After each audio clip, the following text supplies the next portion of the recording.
Well, thank you, Mr. President, for that introduction. Dr. Morris, thank you for the incredible honorary degree. And thank you, President Frederick, for the invitation and for your leadership of your alma mater. Serena, student body president, College of Pharmacy, class speaker.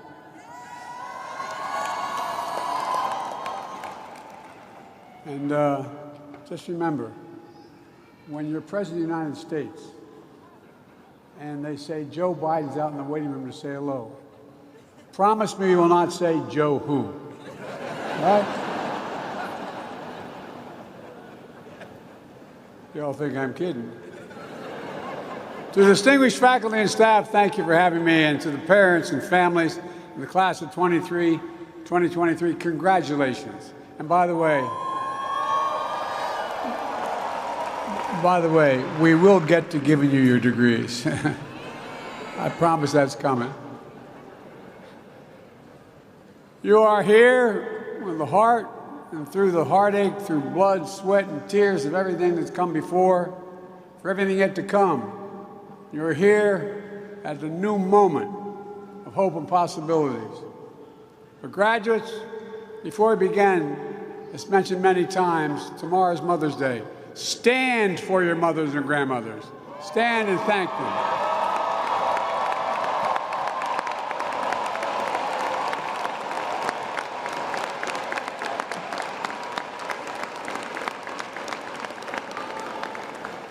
Where I come from, moms rule.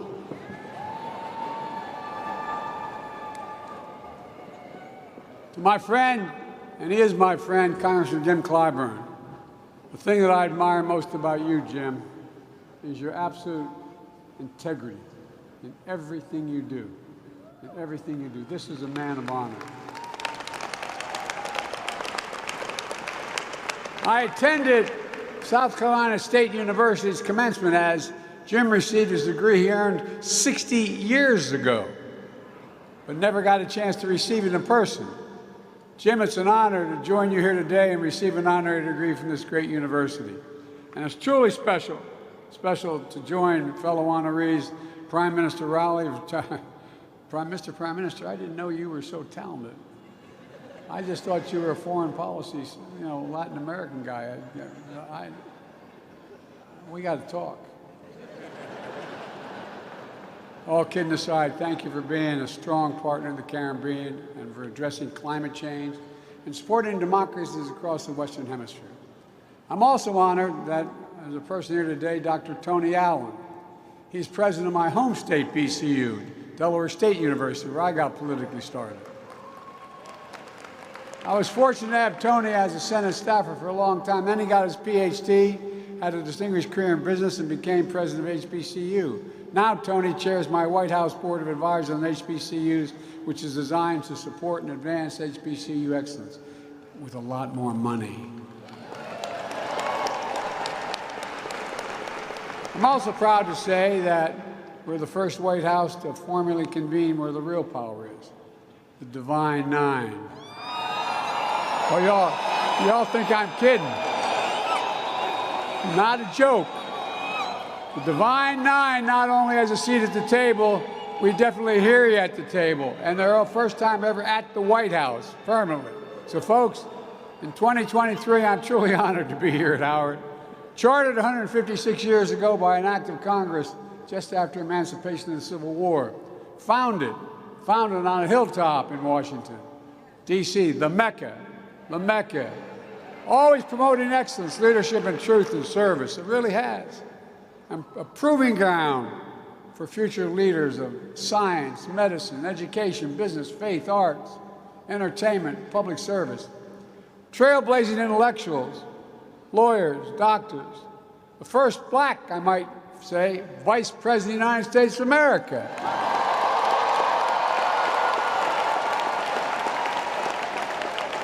I'll say that again. Kamala sends her love, and she sent a clear message that today I have the privilege, she points out, of speaking at the real HU.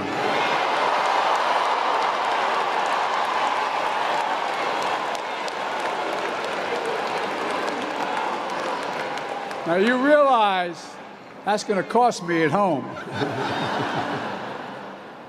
There's enormous pride in this university, founded in the verses of Howard Anthem, and I quote, "Reared against the eastern sky, proudly there on hilltop high, there she stands for truth and right, sending forth her rays of light." It matters. It matters. It matters. We're living through one of the most consequential moments in our history, with fundamental questions at stake for our nation. Who are we? What do we stand for? What do we believe? Who will we be? You're going to help answer those questions. Let me take you back to January 2009. I stood in Wilmington, Delaware, on the train station of Amtrak, carrying my folder, waiting to be picked up by a guy named Barack Obama. The first black man elected president of the United States. I was there to join him as vice president on the way to historic inauguration in Washington. A moment of extraordinary hope, but also as I stood there, and this is the God's truth, I couldn't help think about another day I stood there. It wasn't much more than your age. I just got out of law school. I'd gone to work for a big firm, but my state, because of when Dr. King was assassinated, parts of my city were burned to the ground. We had a very conservative governor. He stationed a National Guard in every corner with drawn bayonets for 10 months. I quit and became a public defender. I used to have to introduce my clients. No, that's not so noble. I had to interview my clients down at the Wilmington train station when they were arrested on the east side. That's where they'd be taken. In the aftermath of the riots that burned Wilmington following his assassination. In 2009, while waiting for Barack, I was both living history at the same time I was reliving it. A vivid demonstration when it comes to race in America. Hope doesn't travel alone. It's shadowed by fear, by violence, and by hate. But after the election and the re-election of the first black American president, I had hope that the fear, violence, and hate was significantly losing ground. The fields literally with torches, carrying Nazi banners from the woods and the fields, chanting the same anti-Semitic bile heard across Europe in the 30s, something I never thought I would ever see in America. Accompanied by Klansmen and white supremacists, emerging from dark rooms and remote fields and the anonymity of the internet, confronting decent Americans of all backgrounds, standing in their way into the bright light of day. And a young woman, objecting to their presence, was killed. And what did you hear?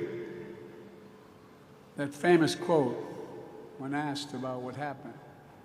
That famous quote, "There are very fine people on both sides." That's when I knew, and I'm not joking, that's when I knew I had to stay engaged and get back into public life. No, I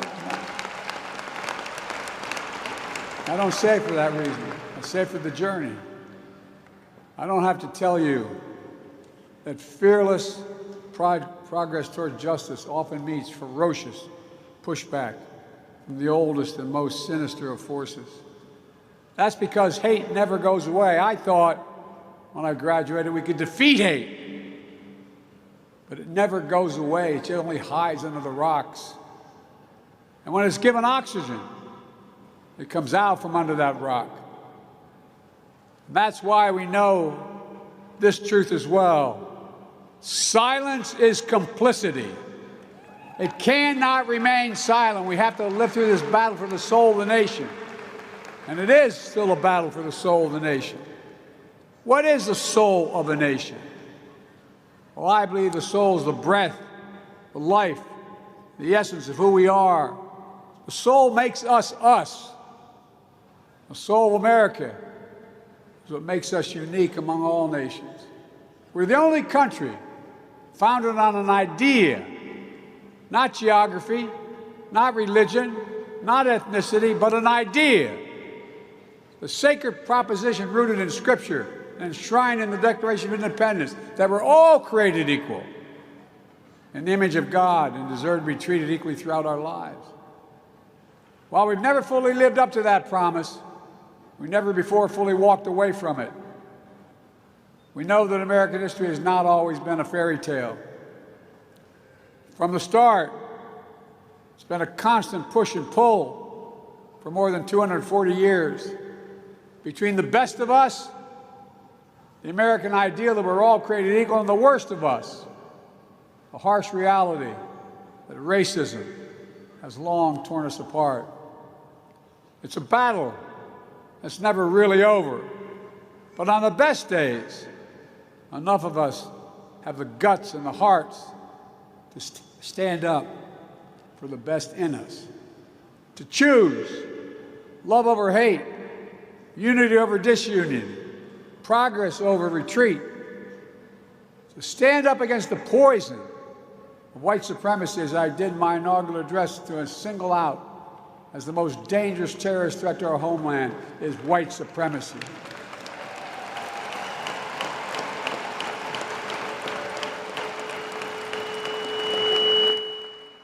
And I'm not saying this because I'm at a black HBCU. I say it wherever I go. To stand up for truth over lies, lies told for power and profit. To confront the ongoing assault to subvert our elections, suppress our right to vote. That assault came just as you cast your first ballots in 20 and 22. Record turnouts. You delivered historic progress. I made it clear that Americans of all backgrounds, have an obligation to call out political violence that has been unleashed and emboldened. As was mentioned already, bomb threats to this very university and HBCUs across the country. To put democracy on the ballot, to reject political extremism and reject political violence, protect fundamental rights and freedom for women to choose, for transgender children to be free, for affordable health care and housing, for the right to raise your family and retire with dignity, to stand with leaders of your generation who give voice to the people, demanding action on gun violence, only to be expelled from state legislative bodies, to stand against books being banned and Black history being erased. I'm serious, think about it. To stand up for the best in us. And today I come here to Howard to continue the work to redeem the soul of this nation, because it's here where I see the future, and that's not hyperbole. We can finally resolve those ongoing questions about who we are as a nation that put strength of our diversity at the center of American life. The future that celebrates and learns from history.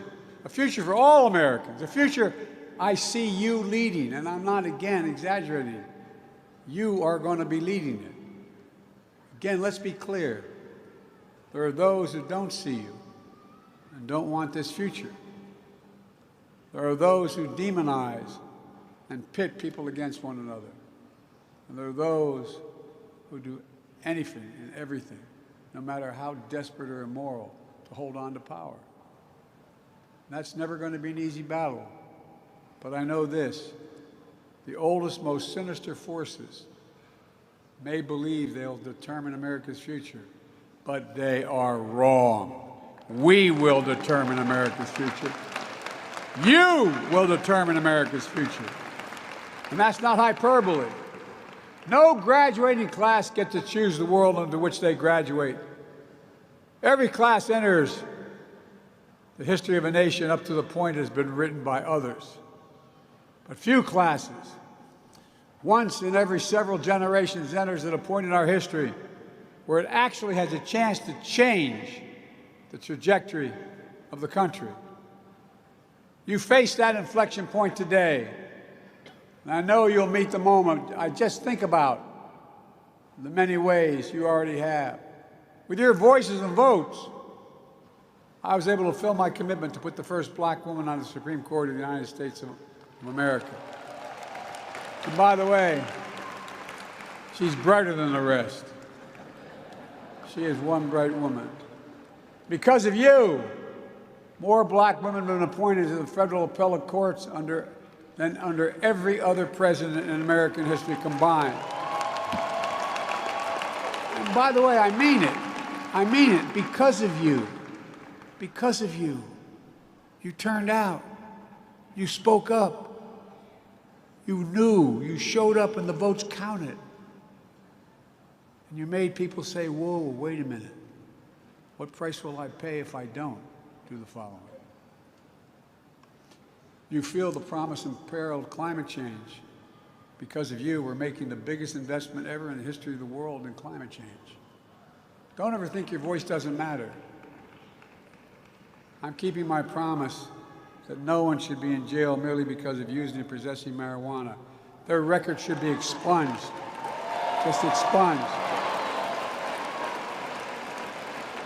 My student debt relief plan would help tens of millions of people, especially those on Pell Grants. 70% of black college students receive Pell Grants. Many of you, the savings would be significant in even wiping out student debt completely for some. But this new Republican Party is dead set against it, suing my administration to stop you from getting student debt relief. The same opposition who received relief loans, I might add, to keep their businesses afloat during the pandemic. Members of the Congress worth thousands, even millions of dollars, most of which didn't have to be paid back. Yet, they say it's okay for them, but not for you. I find it outrageous. To reduce your student debt service payments when you graduate, we're also ensuring that no one with an undergraduate loan today or in the future will have to pay more than 5% of discretionary income to repay their loans, down from 10, and in 20 years is gone. Republican officials are fighting that as well. But I'll always keep fighting for you, and many others will, and many in the Republican Party as well will fight for you. We also know there's more to do. Because of your power, we took the most significant law on gun violence. We passed it, most significant law in 30 years. But we will not give up.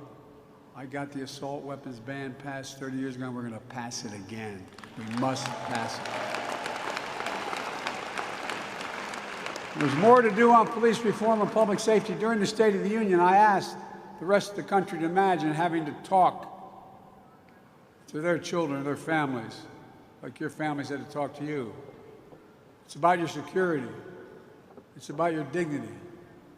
It's demeaning and degrading and deadly when you have to stand there and say, when you're stopped, turn the interior light on.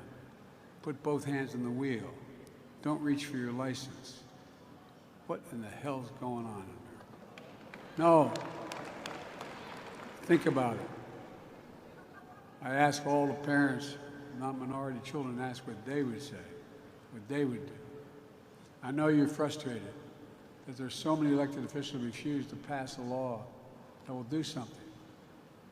Kamala and I stood next to the family of George Floyd and the civil rights leaders and law enforcement officials to sign the executive order I came up with requiring the key elements of the George Floyd bill be applied to federal law enforcement. Banning chokeholds, restricting no-knock warrants, establishing a database for police misconduct, advancing effective and accountable community policing that builds public trust. And we'll keep fighting to pass the reforms nationwide. Equal justice is a covenant we have with each other. It must not just be an ideal, it has to be a reality. You're leading the way on this and so much more. That's why Kamala and I are so committed to investing in you and HBCUs. HBCUs help produce 40% of black engineers, 50% of black lawyers.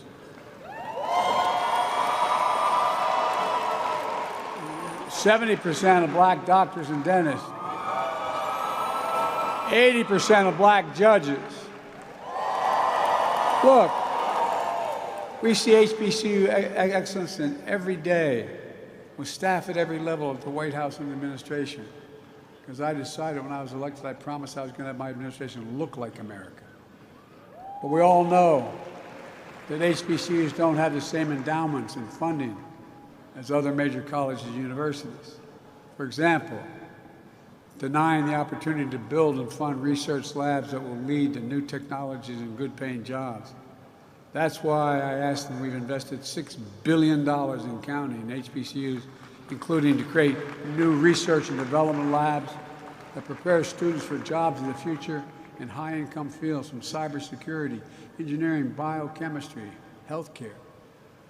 Standing here, I think the last time I came to Howard with President Frederick and others was in my final year as vice president to host the Cancer Moonshot on campus, because you're leading the way. You're the scientists, the doctors, the advocates who will bring and do big things like ending cancer as we know it, and even curing some cancers, which we're on their way of doing.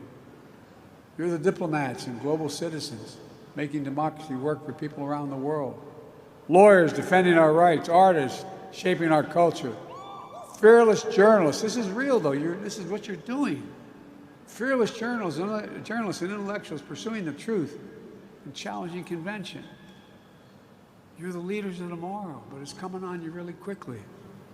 Because of you, I see a future we can finally move away from the narrowed and cramped view that the promise of America is a zero-sum game. If you succeed, I fail. If you get ahead, I fall behind. And maybe worst of all, if I can't hold you down, I can't lift myself up. Instead of what it should be, if you do well, we all do well. That's what I see. That's what I see in America. And more Americans are. The future of possibilities for all Americans. Look, no matter that future, what it holds, my sincere hope is that each of you find the sweet spot between happiness, success, and ambition. That a good life, a life of purpose. Because here's the thing, you don't know where or what fate will bring you or when. You just have to keep going. You have to just keep the faith. You have to just get up. And you can find the balance between ambition and happiness and success. That good life, of purpose, of family. And as you know here at Howard, of excellence, leadership, and truth and service. There's no quit in you. There's no quit in America. So let me close with this. In our lives, in the life of the nation, we know that fear can shadow hope.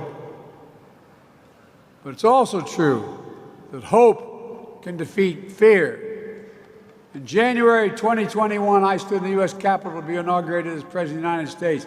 Just days before, on that very spot, a violent insurrection took place, a dagger at the throat of democracy.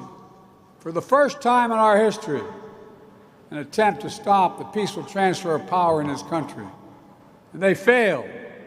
Our democracy held. Again, hope prevailed. And this time, I was standing with a black woman about to take a 2-mile procession down Pennsylvania Avenue as President and Vice President of the United States of America. And who was marching alongside her? The Howard University Marching Band in lockstep and solidarity. You were.